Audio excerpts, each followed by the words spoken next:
What if I told you one of the biggest stars in Latin music didn't want fame through his father's name, but through a lie, a hidden demo tape, and a secret identity? Enrique Iglesias was born into one of the most famous families in the world, yet he risked everything to prove he could make it alone. Enrique Iglesias was born Enrique Miguel Iglesias Preisler on May 8, 1975 in Madrid, Spain. He is the son of legendary singer Julio Iglesias, but his rise was not just a story of privilege, it was a story of distance, pressure, secrecy, and ambition. Before he became the voice behind Bailamos, Hero, and Escape, Enrique was a young man trying to outrun a famous last name and build an identity of his own. Childhood and early life. Enrique was the youngest of 3 children born to Julio Iglesias and Isabel Preisler, a prominent social figure in Spain. But his early life was shaped not only by fame, but by instability and fear. After the kidnapping of his grandfather, security concerns became serious enough that Enrique was sent to Miami to live with his father. Even then, Julio Iglesias was constantly touring, so much of Enrique's upbringing came from his nanny, Elvira Olivares, a woman who became deeply important in his life. That detail matters because behind the glamour of the Iglesias family, Enrique's childhood carried a quiet loneliness. He had the world's attention near his family name, but not always the emotional closeness people imagined. As a teenager in Miami, he started writing songs in secret. He performed at school and in local restaurants with friends, hiding his dream from his parents because he feared they would reject it or interfere with it. And that secrecy would soon become the first big turning point in his life. Struggles and turning points. After high school, Enrique enrolled at the University of Miami to study business, but music kept pulling him back. He lasted only about a year before dropping out to chase the career he had been hiding for so long. But here is where the story gets cinematic.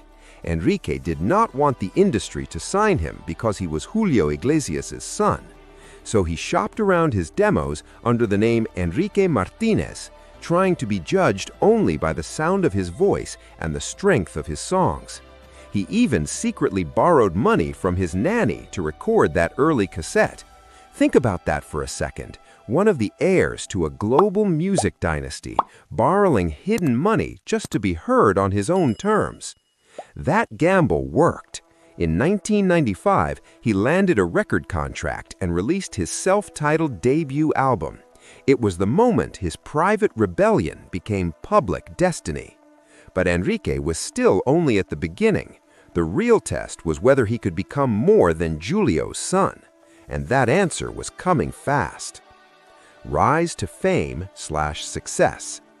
Enrique's debut album exploded.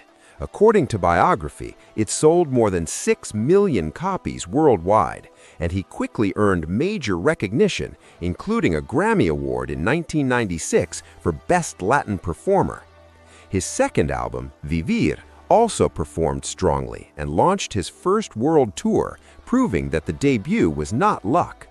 Then came the breakthrough that changed everything, Bailamos.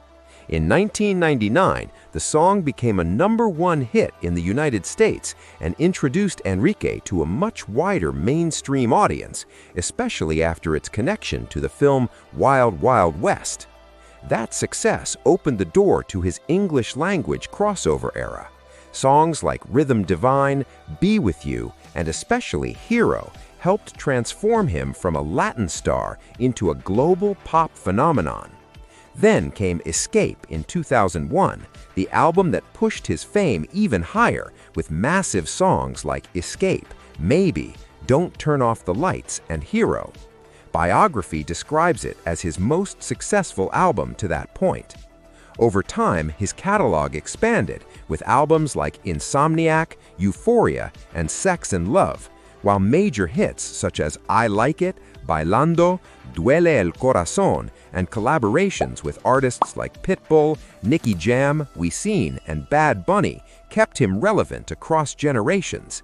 His official website states that Billboard named him the biggest Latin artist of all time, and it credits him with over 180 million albums sold and record-breaking chart dominance on Billboard's Hot Latin Songs chart. At this point, Enrique had done what once seemed impossible. He didn't just escape his father's shadow, he built a legacy massive enough to stand beside it. But every great biography has its hidden side. Enrique Iglesias became famous not only for his music, but for the mystery surrounding his private life. One of the biggest long-running secrets was his relationship with Anna Kournikova. The two met after she appeared in the Escape video in 2001, and despite being global celebrities, they kept much of their relationship intensely private. In fact, fans were stunned when it emerged that the couple had secretly welcomed twins in December 2017. Later, they had a daughter in January 2020, again showing just how carefully Enrique had protected his personal world from the media machine. There were also constant rumors about his relationship with his father, Julio Iglesias, with speculation that the two were not especially close. Biography notes that these rumors circulated for years, even while Julio publicly praised Enrique's success. Another major talking point in recent years has been Enrique's shifting relationship with albums. In interviews reported by ABC News and other outlets, he said he planned to stop making albums while still continuing to release music, suggesting a major transition in how he sees the future of his career. That idea adds a dramatic twist to his story. What happens when an artist who defined an era decides to leave the album format behind? Enrique Iglesias is not just a pop star. He is one of the defining crossover artists in modern music. His official site says he has more crossover hits than any Latin artist in music history, with extraordinary success in both Spanish and English markets. His music helped normalize the idea that a Latin artist could dominate not only Latin charts, but also mainstream global pop culture without abandoning identity or language. He has collaborated with major stars across genres, filled arenas and stadiums worldwide, and built a catalog that shaped Latin pop, dance pop, romantic ballads, and crossover music for decades. And maybe that's the real legacy of Enrique Iglesias, not simply that he was born famous, but that he chose to fight for authenticity in a world ready to reduce him to a last name. He began as a secret dreamer with a hidden demo. He became a global icon, and in doing so, he turned inheritance into identity.